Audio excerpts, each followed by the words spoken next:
Okay, I know you've all been studying facial growth, so it reminded me of this little statue here. As we're contemplating growth of the human face, we're going to move on to what I consider to be the most complex bone in the whole facial area, and that's this mandible here.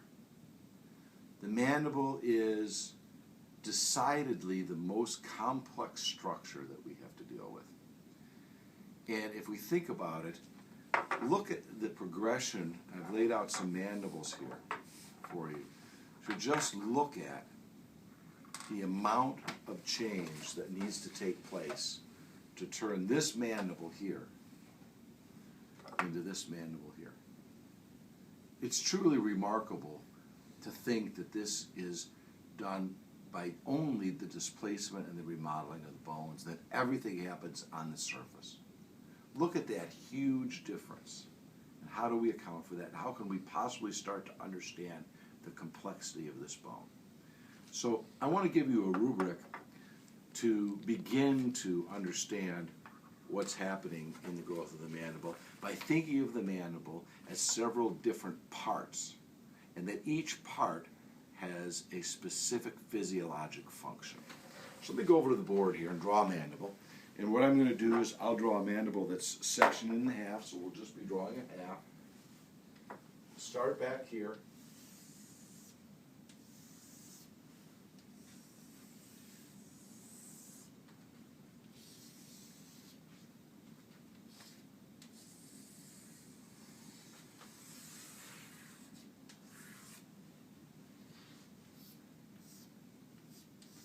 Just going to put in a couple of teeth. Maybe an incisor here.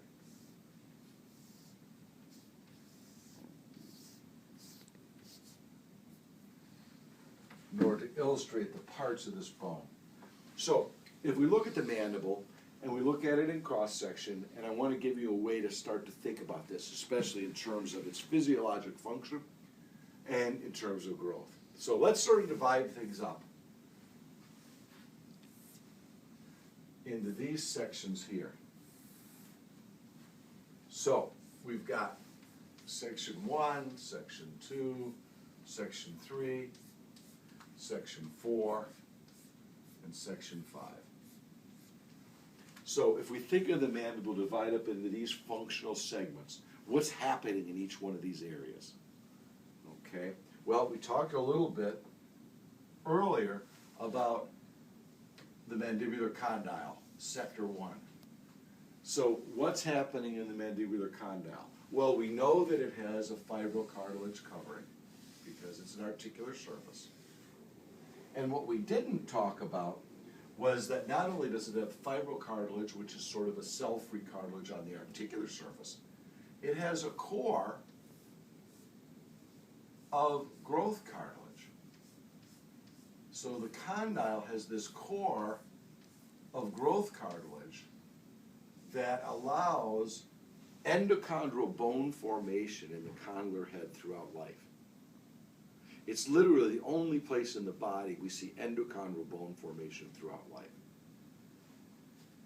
So we have this mandibular growth cartilage, the cartilage of the mandibular condyle, and when you look in the book, there's a lot of discussion about this being a secondary cartilage and how it comes about embryologically. But I think it's important to understand that this is an important part of the articulation. So I like to think of the primary function of the condylar area of the mandible to be articulation.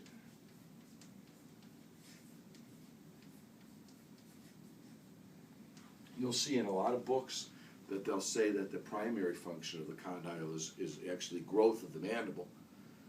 I would dispute that. I would think it's mostly articulation, because if you cut the condyle off, the mandible tends to grow pretty normally. So what about section 2 here, which we would call the coronoid process? If you've studied your gross anatomy, you know that this is the area for insertion of one of the major elevator muscles of the mandible, the temporalis.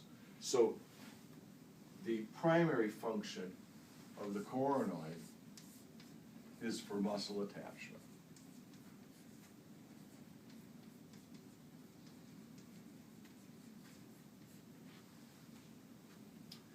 I'm going to take them a little bit out of order now. I'm going to say area 5 houses the dentition, what we call the alveolar process. So what do you think is the function of area 5? Very simple. Area 5 is there to hold the teeth.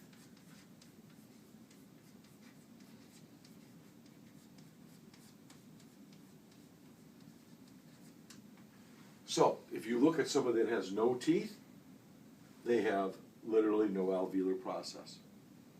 Because the alveolar process resorbs when teeth are lost. Important concept to remember. So now we've got 2 areas left. One we're going to call area 4. And that is the mandibular corpus. Corpus means body. The mandibular corpus is essentially a strut that's there to support the alveolus. So in an edentulous mandible, I'm going to step over here, see if I can find an edentulous mandible. In an edentulous mandible, all we've got is the strut. So look at the difference between this mandible and that mandible there. Once you lose the teeth, you lose the alveolar process. The corpus is left, the strut, and that strut extends all the way across the midline. Mandibular corpus. So the purpose of the corpus is to support the alveolus, and in the absence of teeth, it provides the structure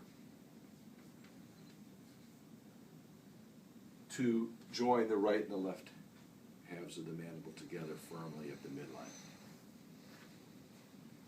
I've left this last structure here, which I consider to be the most critical in terms of growth and development, for last, because this structure, which we call the ramus of the mandible, is the single most important structure in terms of the growth and development of the mandible, because it's the ramus that spans the articulation of the mandible with the glenoid fossa and the corpus with its attached alveolus and teeth. So the remodeling activity of the ramus is largely responsible for variations and compensations that we see in the relationship of the dentition in the mandible to the rest of the occlusion. So the primary function of the ramus is compensation or compensatory growth. And I'm going to further remodel. If I say growth, what I really mean there is remodeling.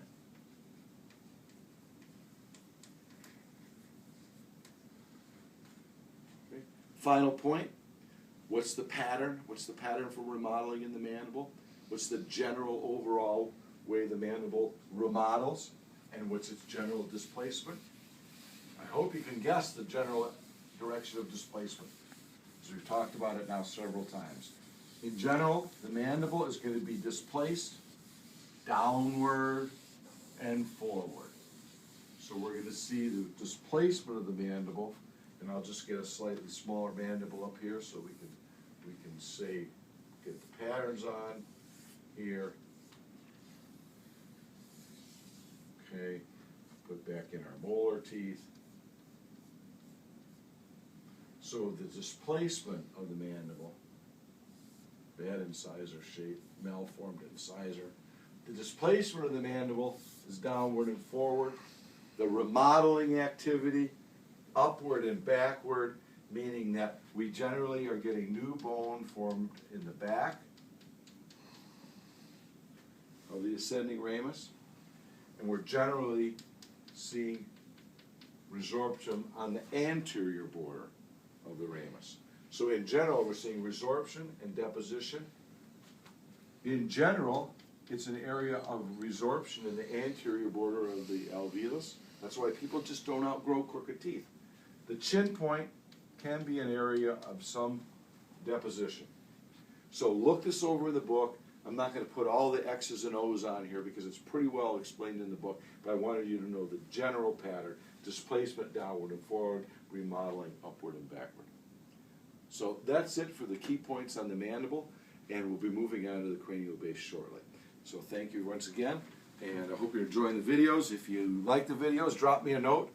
If you have comments or if you'd like to see me do a video on something else, let me know. Thank you.